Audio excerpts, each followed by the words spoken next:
Vous êtes-vous déjà posé cette question? De nos jours, est-ce que la tentation se produit de la même manière que dans le temps d'Adam et Ève? J'ai bien hâte d'entendre la réponse que Dieu va nous donner aujourd'hui même à l'émission À travers la Bible.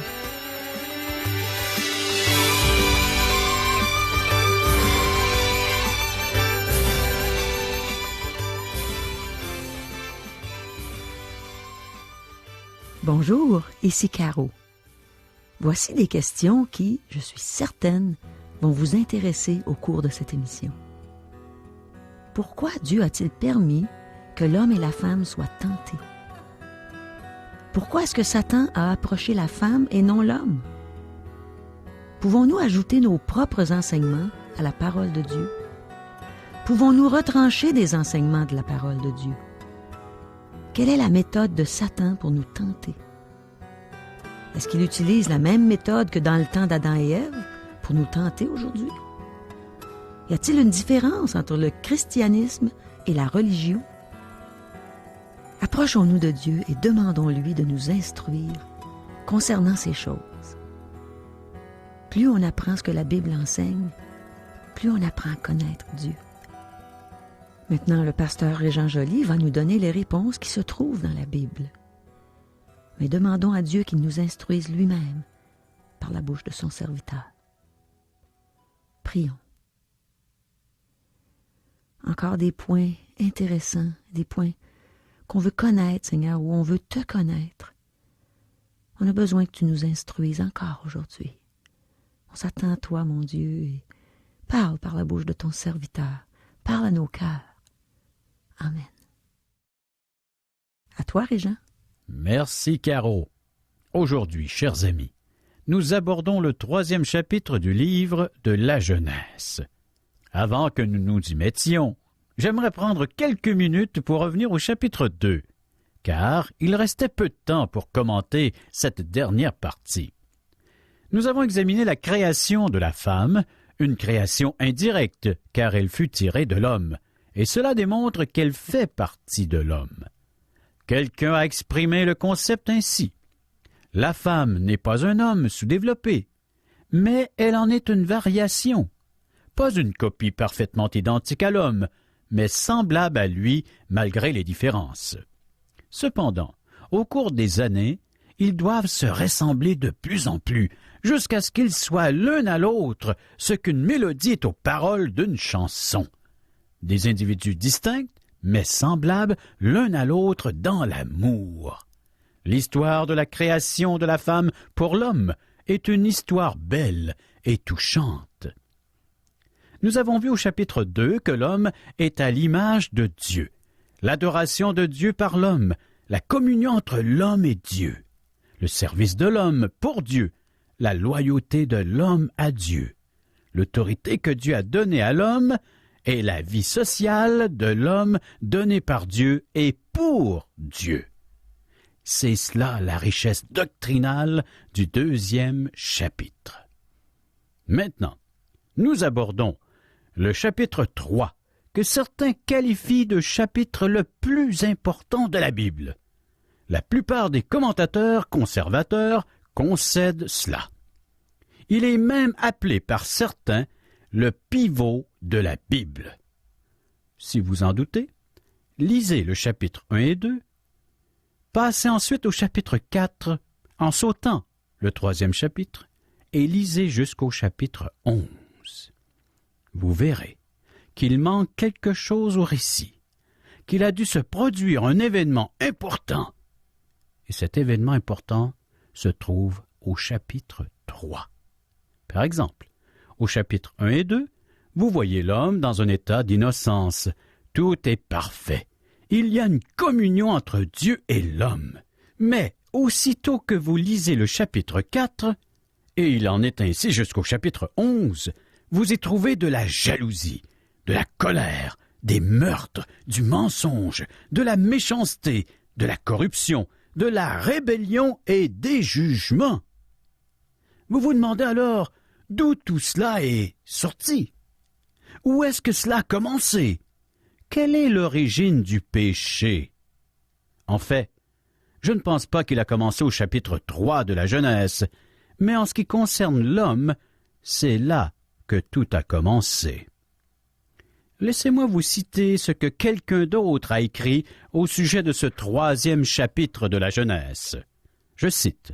« C'est ici la source de nombreux fleuves de vérité divine. C'est ici que débute le terrible drame qui se déroule sur la terre depuis environ 6000 ans et qui n'est pas encore terminé. Dans ce chapitre, nous trouvons l'explication divine de l'état de déchéance et de ruine de la race humaine. Nous y découvrons les ruses de notre ennemi, le diable. Nous y voyons l'incapacité complète de l'homme à marcher dans la justice lorsque Dieu retient sa grâce divine. Nous y découvrons les effets spirituels du péché, l'homme qui essaie de se cacher de Dieu. Nous y observons l'attitude de Dieu envers les pécheurs coupables. Nous y observons la tendance de la nature humaine à cacher sa honte morale par ses propres méthodes. Dans ce chapitre, nous apprenons comment Dieu pourvoit gracieusement à notre besoin spirituel. Nous y voyons la première prophétie, la première d'une longue suite de prophéties qui seront faites à travers toute la Bible. Finalement, nous apprenons que l'homme ne peut venir à Dieu qu'au moyen d'un médiateur. Fin de la citation. Ce texte, cher ami, est formidable et nous voulons l'examiner en profondeur. Prenons le temps. Avec ces premiers chapitres, à cause de leur importance capitale, Dieu nous donne de nombreuses vérités profondes en peu de mots dans ces chapitres. Dans cette première section, nous découvrons le contexte dans lequel l'homme sera tenté. Commençons cette aventure. Genèse chapitre 3, verset 1er. Le serpent était le plus rusé de tous les animaux des champs que l'Éternel Dieu avait fait. Il dit à la femme, « Dieu a-t-il réellement dit, « Vous ne mangerez pas de tous les arbres du jardin ?» Une question nous vient à l'esprit. Pourquoi Dieu a-t-il permis à Satan de tenter Adam et Ève? Si nous reculons au chapitre 1 et 2, nous voyons que l'homme est créé innocent. Mais il ne fut pas créé juste. Qu'est-ce que la justice? La justice, c'est l'état d'innocence qui est maintenu face à la tentation. Voyez-vous, la tentation est une occasion de vous affermir ou de vous détruire. L'un ou l'autre se produira. Le jardin d'Éden n'était pas une serre, et l'homme n'était pas un plant cultivé en serre à l'abri de la température. Le caractère se développe. Il peut se développer seulement en présence de la tentation. L'homme fut créé un être responsable, et il devait glorifier Dieu, le servir et lui obéir, et se soumettre à son gouvernement divin. L'homme ne s'est pas créé lui-même, et je ne connais pas personne qui a fait une telle chose. Dieu l'a créé. Et ce n'est pas arbitrairement que Dieu a choisi la condition qu'il a imposée à l'homme. Il lui a dit, « Tu ne mangeras pas de l'arbre de la connaissance du bien et du mal, car le jour où tu en mangeras, tu mourras certainement. » Genèse, chapitre 2, verset 17. Ce n'est pas le seul arbre dans le jardin dont Adam pouvait manger le fruit. Dieu aurait été arbitraire si Adam était mort affamé, s'il lui avait interdit l'arbre et s'il lui avait aussi dit qu'il mourrait s'il en mangeait. Il y avait de nombreux arbres fruitiers dans le jardin. Donc, l'homme n'avait pas besoin du fruit de l'arbre de la connaissance du bien et du mal. Donc, l'homme nous est présenté comme une créature responsable. Dans ce premier verset, le serpent nous est présenté. Il y a une question qui nous vient naturellement à l'esprit. D'où sort cette étrange créature? Comment s'est-il retrouvé dans le jardin? En autant que je peux en juger d'après la parole de Dieu, le serpent n'était pas une créature rampante. En fait, la Bible ne nous dit pas d'où il vient. Elle nous dit simplement qu'il était là. Il y a beaucoup de choses que la Bible ne nous dit pas. Le serpent est une créature que Satan pouvait utiliser, et il l'a fait. N'est-ce pas encore la méthode de Satan aujourd'hui? L'apôtre Paul a écrit dans le Nouveau Testament, et je cite, « Et cela n'est pas étonnant, puisque Satan lui-même se déguise en ange de lumière. » 2 Corinthiens chapitre 11, verset 14. L'Apocalypse nous en dit plus au sujet de Satan que tout autre livre. Et je cite, « Il fut précipité, le grand dragon, le serpent ancien, appelé le diable et Satan, celui qui séduit toute la terre. Il fut précipité sur la terre, et ses anges furent précipités avec lui. » Apocalypse, chapitre 12, verset 9. Ce serpent n'était pas une bête rampante comme les serpents d'aujourd'hui. Ce n'est pas le portrait que la parole de Dieu nous fait de ce serpent. Apocalypse 20, verset 2. Il saisit le dragon, le serpent ancien, qui est le diable et Satan, et il le lia pour 1000 ans. Le serpent est une créature très habile. Le livre de la Genèse ne nous dit rien au sujet de son origine. Je pense que le 14e chapitre d'Ésaïe et le 28e d'Ézéchiel répondent à nos questions sur l'origine du serpent et comment il est devenu la créature qu'il est. Maintenant, nous allons lire le verset 2. Mais je vous pose premièrement une question. Pourquoi Satan a-t-il approché la femme? Pourquoi n'a-t-il pas approché l'homme? Versets 2 et 3. La femme répondit au serpent, « Nous mangeons du fruit des arbres du jardin. Mais quant au fruit de l'arbre qui est au milieu du jardin, Dieu a dit, « Vous n'en mangerez point, et vous n'y toucherez point, de peur que vous ne mourriez. » Maintenant, la femme fut créée après Adam. C'est lui qui a dû lui enseigner les instructions reçues de la part de Dieu. Dieu avait dit à Adam qu'il pouvait manger de tous les arbres du jardin, sauf de l'arbre de la connaissance du bien et du mal. Ève a dû recevoir ces instructions de son mari. Donc, Satan a approché premièrement la femme. Maintenant, je pense que la femme fut créée avec de belles qualités et différente de celles de l'homme. La femme a souvent plus de compassion et elle est plus sensible et sympathique que l'homme. Donc, Ève devait être aussi plus ouverte à ce type de suggestion que l'homme. En fait, je pense qu'une femme a une nature plus curieuse que l'homme. Les femmes s'intéressent souvent aux sectes de toutes sortes, plus que les hommes, et elles les y attirent. En fait, plusieurs sectes furent fondées par des femmes. Satan savait ce qu'il faisait. Remarquez sa méthode très subtile alors qu'il approche la femme. Il lui demande une question qui met en doute la parole de Dieu. Dieu a-t-il réellement dit « Vous ne mangerez pas de tous les arbres du jardin » Il sème des doutes dans son esprit et attise sa curiosité. Il met en question l'amour, la bonté, la justice et la sainteté de Dieu.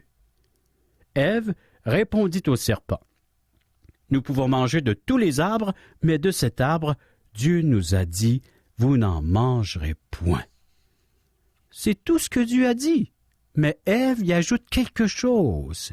« Et vous n'y toucherez point de peur que vous ne mourriez. » Dieu n'a jamais dit, vous n'y toucherez point. Versets 4 et 5. Alors le serpent dit à la femme, « Vous ne mourrez point.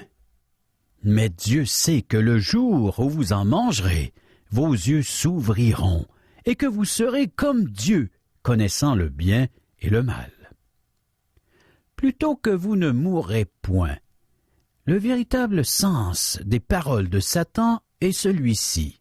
« Certainement, vous ne mourrez point. Pourquoi? Cela est simplement impossible. » Satan met en doute l'amour et la bonté de Dieu. Si Dieu est bon, alors pourquoi vous impose-t-il cette restriction? Satan insinue que Dieu n'est pas juste, en contredisant Dieu. Vous ne mourrez point. Il remet la sainteté de Dieu en question en affirmant « Vous deviendrez vous-même Dieu ». Car Dieu sait que le jour où vous en mangerez, vos yeux s'ouvriront et que vous serez comme Dieu, connaissant le bien et le mal. Ève a ajouté à la parole de Dieu. Et plusieurs retranchent des éléments de la parole de Dieu. Et Dieu a donné un avertissement sévère au sujet de cela. Les sectes ajoutent à la parole de Dieu, et Dieu n'approuve pas cela davantage. Certains disent aujourd'hui que l'on est sauvé en obéissant à la loi. Ils argumentent que l'on est sauvé par la foi, mais qu'il faut aussi autre chose. Ils peuvent alors proposer toutes sortes de choses, telles que des œuvres, l'appartenance à une religion, des révélations spéciales, etc., etc. La Bible dit et déclare, Jésus leur répondit, « L'œuvre de Dieu, c'est que vous croyez en celui qui l'a envoyé. » Jean chapitre 6, verset 29. Voilà ce qui est important. Le serpent contredit Dieu avec beaucoup de subtilité. Il remplace la parole de Dieu par ses paroles. L'Épître aux Romains nous enseigne au sujet de l'obéissance de la foi. La foi produit l'obéissance, et l'incrédulité ou le manque de foi mène à la désobéissance. Il en va de même avec les doutes. Il en va toujours de même. Poursuivons notre lecture, verset 6. La femme vit que l'arbre était bon à manger et agréable à la vue, et qu'il était précieux pour ouvrir l'intelligence. Elle prit de son fruit et en mangea. Elle en donna aussi à son mari, qui était auprès d'elle, et il en mangea. Remarquez la tentation de Satan. Elle est très intéressante. Elle fait appel à la chair. L'arbre était bon à manger. Mais les choses ne s'arrêtent pas là. Ce n'est pas là le point le plus important. Poursuivons. Agréable à la vue.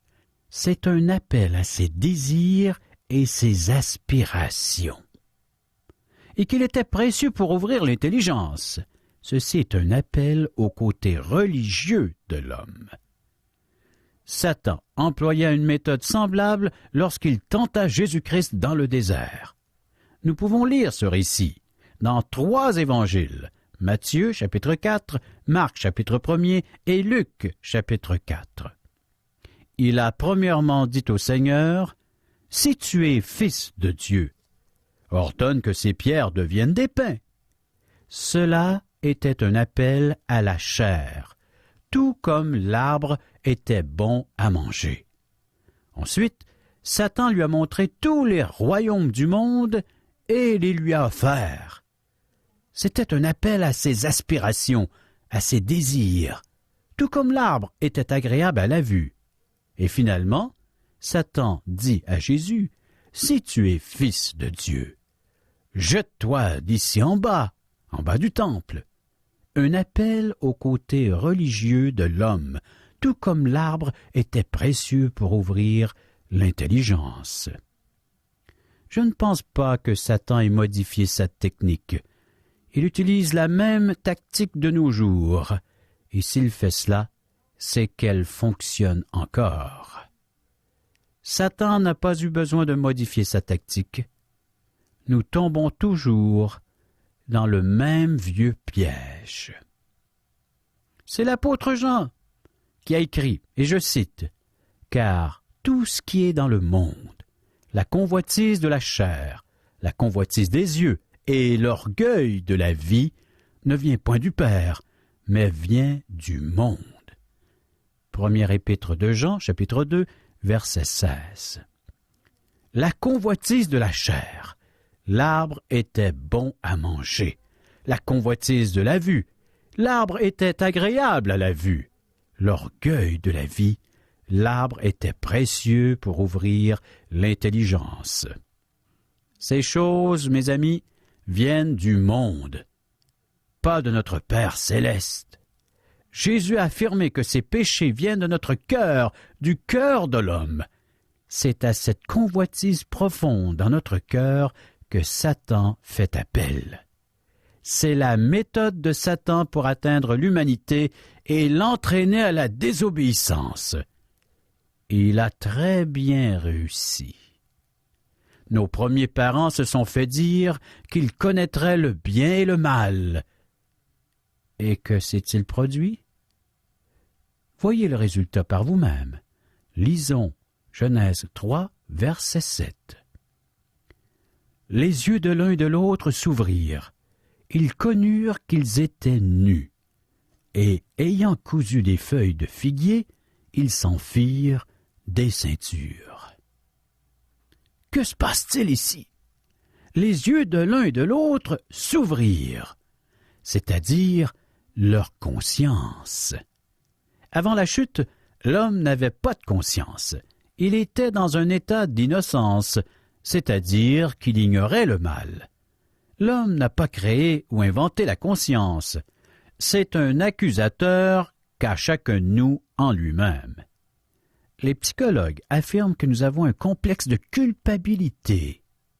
Un psychologue réputé de l'université, qui est un chrétien, m'a dit que le complexe de culpabilité fait autant partie de l'homme que son bras droit. L'homme ne peut se défaire de ses sentiments de culpabilité par des techniques psychologiques. Ils connurent qu'ils étaient nus, et ayant cousu des feuilles de figuier, ils s'en firent des ceintures. Les feuilles servirent de masque, mais elles ne couvrirent vraiment rien. Ils ont essayé de cacher leur péché sans le confesser.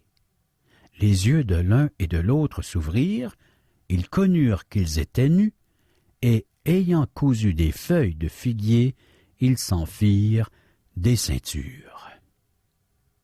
Versets 8 et 9.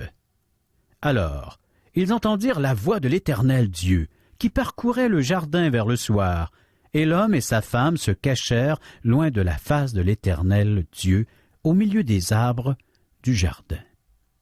Mais l'Éternel Dieu appela l'homme et lui dit, « Où es-tu? »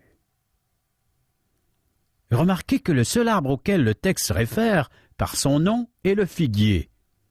L'arbre de la connaissance du bien et du mal n'est pas un pommier, chers amis. J'ignore quelle espèce d'arbre c'était, mais je suis certain que ce n'était pas un pommier. Ils se firent des ceintures avec des feuilles de figuier. Ils n'étaient pas prêts à se reconnaître comme étant des pécheurs perdus. Ils ne confessèrent pas leurs péchés. Terminons notre lecture pour aujourd'hui. Les versets 10 à 13. Il répondit, « J'ai entendu ta voix dans le jardin, et j'ai eu peur, parce que je suis nu, et je me suis caché. » Et l'Éternel Dieu dit, « Qui t'a appris que tu es nu?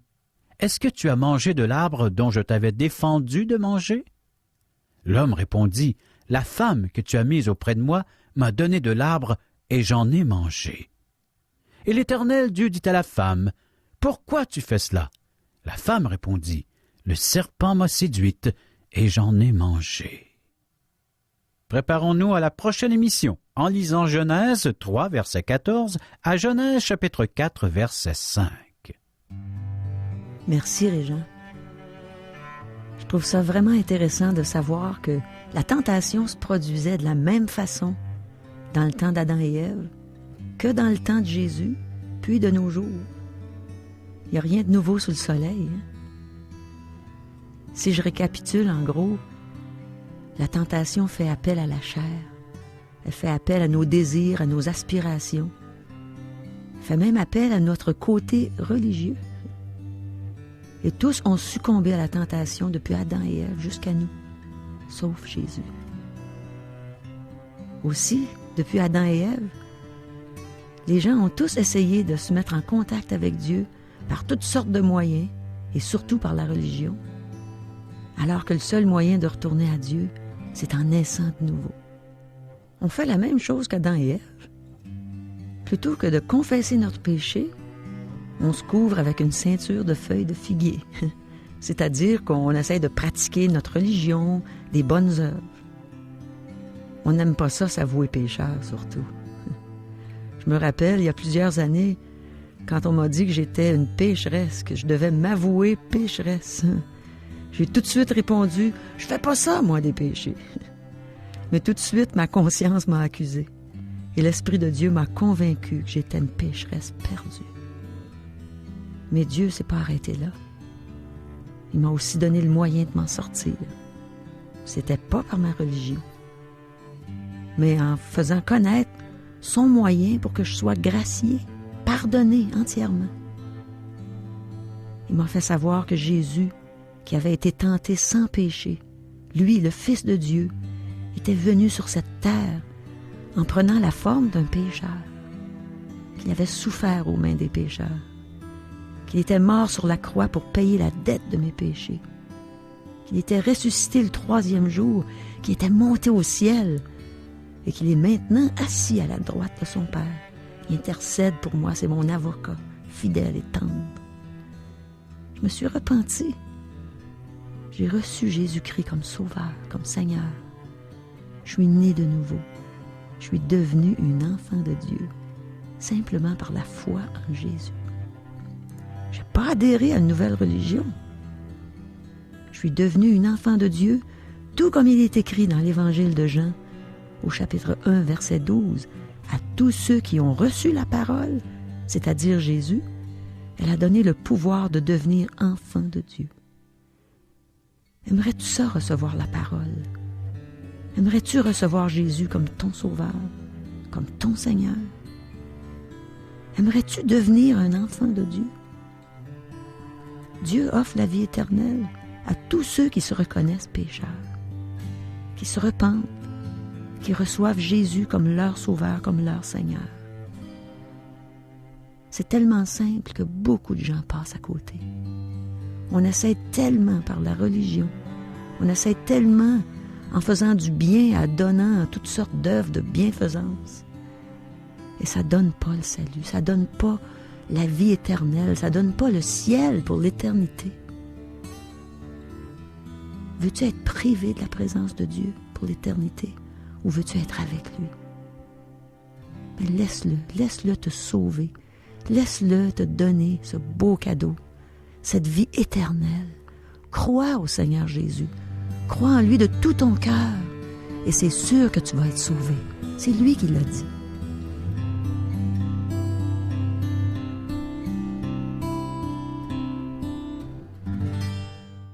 Chers auditeurs, nous aimerions vous inviter à poursuivre votre réflexion sur votre vie et à écouter l'émission télévisée L'heure de la bonne nouvelle, qui est diffusée sur tout le réseau de télévision TQS tous les dimanches matins dès 8 heures.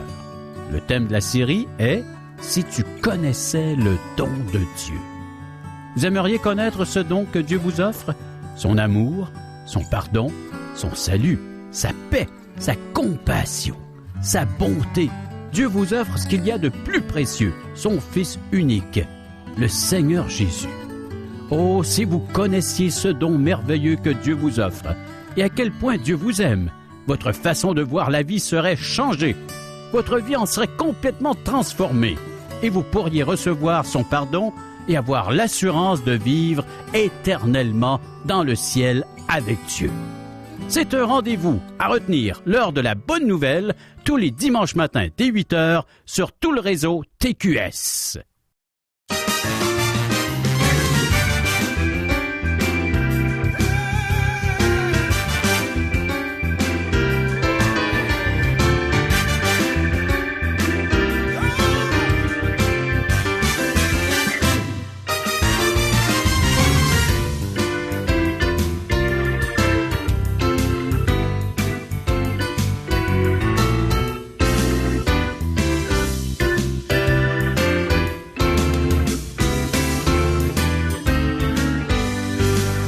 Cette émission vous a été présentée par Radio Espoir.